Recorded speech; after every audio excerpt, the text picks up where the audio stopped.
الحمد لله الذي أنشأ وبرى وخلق الماء والثرى وأبدع كل شيء وذرى، لا يغيب عن بصره صغير النمل في الليل إذا سرى، ولا يعزب عن علمه مثقال ذرة في الأرض ولا في السماء.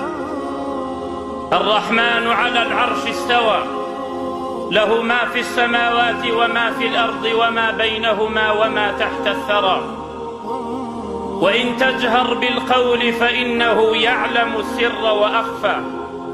الله لا إله إلا هو، له الأسماء الحسنى.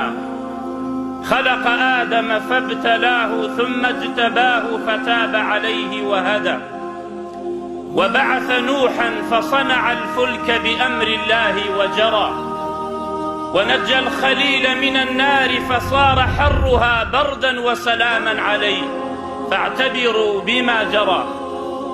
وآتى موسى 9 آيات فما ادكر فرعون وما ارعوى، وأيد عيسى بآيات تبهر الورى، وأنزل الكتاب على محمد فيه البينات والهدى.